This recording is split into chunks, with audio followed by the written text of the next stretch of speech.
Praise the Lord दोस्तों। The great wall of Jericho. आज हम जानेंगे the great wall of Jericho के बारे में। जेरिको जो यहोशू ने 4000 साल पहले यहोशू की किताब में दर्ज किया गया है। यहोशू को परमेश्वर ने चुना मूसा के जाने के बाद, जहाँ परमेश्वर ने उसको यहूदियों का पूरा नियंत्रण दिया और पूरा रिस्पॉन्सिबिलिटी दिया, ताकि वो जिम्मेदारी दी ताकि वो यहूदियों को प्रॉमिस लैंड जो इज़राइल में पहुंचा सके। और वही जर्नी में यहोशू के लाइफ में काफ़ी उतार चढ़ाव आए, जहाँ पर यहोशू को काफ़ी अलग अलग देशों का सामना करना पड़ा, बीमारियों का सामना करना पड़ा, पर हर सामने में यीशु मसीह परमेश्वर उनके साथ था।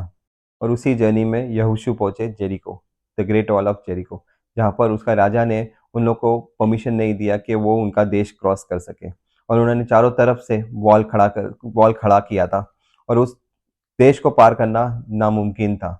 जो हम पढ़ते हैं बाइबल में, आइए हम पढ़ेंगे यहोशू का किताब 6वां अध्याय 2 से लेकर 6 तक।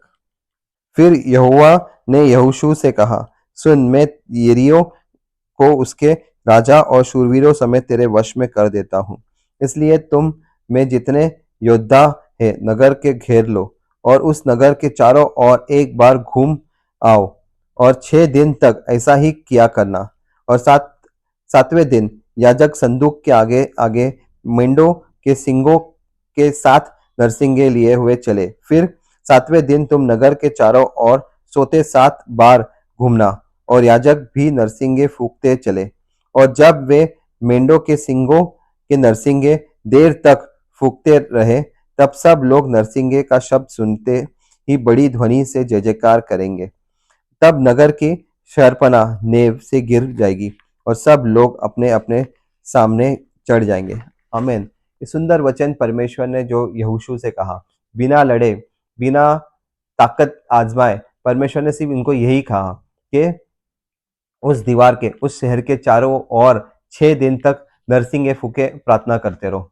और 7वें दिन जब वो नरसिंगे फूके, और वो जो शहर, जो सबसे शक्तिशाली वॉल था, the great wall of Jericho, जो पत्थरों के एकदम मजबूत, किसी से भी नहीं टूटने वाला मजबूत दीवार, वो 7वें दिन परमेश्वर ने मिरेकली तोड़ दिया।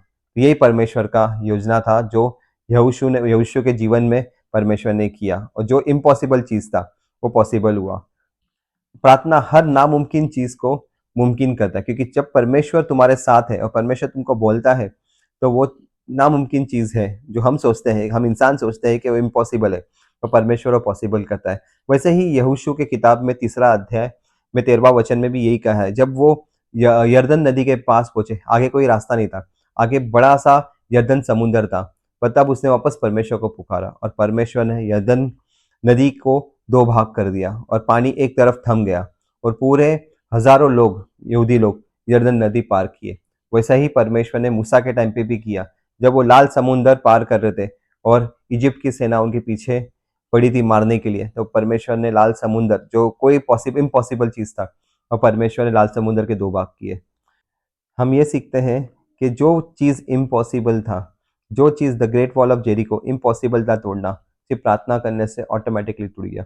वही चीज़ जो यरदन नदी इम्पॉसिबल था उसको पार करना, क्योंकि उस समय का ना कोई जहाज था, ना कोई हवाई जहाज था कि उन लोग बैठे और उड़ के पहुंच गए दूसरे देश में। उनको हर चीज़ चल के पार करनी थी। पर जब परमेश्वर उनके साथ था, यरदन नदी को 2 भाग किया, लाल समुद्र को 2 भाग किया, the great wall of Jericho उसको तोड़ दिया। तो यही परमेश्वर है। जब परमेश्वर तुम्हारे साथ है, जो 4000 साल पहले जो परमेश्वर था, आज भी वही परमेश्वर है। प्रभु यीशु मसीह कहता है, मैं आज, कल और युगानुयुग एक समान हूँ। हिब्रू 13 और 8वां अध्याय में कहता है कि परमेश्वर कभी बदलता नहीं, परमेश्वर एक समान है, और परमेश्वर हमसे एक समान प्यार करता है। अगर हम देखेंगे तो हमारे जीवन में द वॉल ऑफ जेरिको जैसा बहुत सारे प्रॉब्लम हो गए हमारे जीवन में। यरदन नदी जैसा बहुत सारी तकलीफें आएंगी कि इसको पॉसिबल नहीं है, नामुमकिन है हमारे जीवन में उसको पार करना। ऐसे लाल समुंदर जैसे बहुत सारी तकलीफें रहेगी कि उसको पार कर सके। हमारे जीवन में बीमारियों का समुंदर होगा, हमारे जीवन में नौकरी नहीं है उसका समुंदर होगा, हमारे जीवन में बीमारी का समुंदर होगा, या कोई कर्ज से डूबा होगा।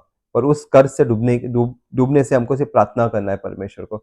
उस कर्ज या उस बीमारी, जो इम्पॉसिबल चीज़ है, जो नामुमकिन चीज़ है, जो लोग कहते हैं कि इम्पॉसिबल है, हम इसको कुछ नहीं कर सकते, पर उस इम्पॉसिबल चीज़ को, उस नामुमकिन चीज़ को निकालने वाला यीशु मसीह है। वो याद कीजिए, जो परमेश्वर 4000 साल पहले था, वो आज भी परमेश्वर तुम्हारे साथ है।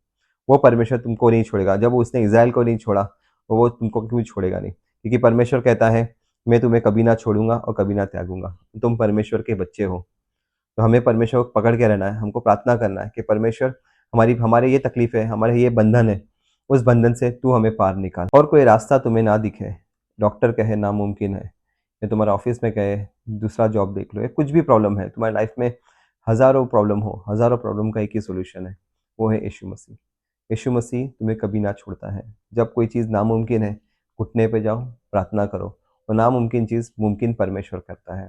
जैसे लाल समुद्र को 2 भाग किया, वैसे ही तुम्हारे प्रॉब्लम का एक ही सॉल्यूशन है। तुम तुम्हारे प्रॉब्लम को बताओ कि मेरा मेरा यीशु मेरे लिए काफ़ी है, क्योंकि वो तुम्हारे जीवन के लिए काफ़ी है। वो तुम्हें कभी नहीं छोड़ता है, वो कभी ना त्यागता है। वो तुम्हें चाहता है कि तुम उसके पास आओ। तुम्हारे बोझ जो तुम खुद नहीं उठा सकते हो, तुम हार जाते हो। जब कोई तकलीफ़, जो तुमको कोई रास्ता नहीं मिला, तब वो बोझ को, उस कोई रास्ता नहीं है, उस रास्ते के पास तुम परमेश्वर के पास आओ कि परमेश्वर, मेरे पास कोई रास्ता नहीं है, अब मुझे रास्ता दिखा। मेरे बोझ मैं उठा नहीं पाता हूँ, वो परमेश्वर को दो, क्योंकि वो हँसते-हँसते तुम्हारा बोझ ले लेगा। और जब परमेश्वर तुमको लेके चलता है, तो परमेश्वर तुम्हारा बोझ क्यों नहीं लेगा? क्योंकि यीशु मसीह कहता है कि तुम तुम्हारे बोझ मुझे दे दो और मेरा क्रूस लेके चलो।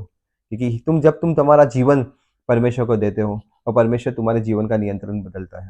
तुम्हारे जीवन में चाहे तुमने कोई भी पाप किए, कोई भी गलत काम किए, या कोई भी ऐसी चीज़ें की है जिससे तुम अपने आप को घृणा करते हो, या तुमने वो गलत चीज़ें किया है, पर परमेश्वर आया है इस धरती पर तुम्हें माफ़ करने के लिए।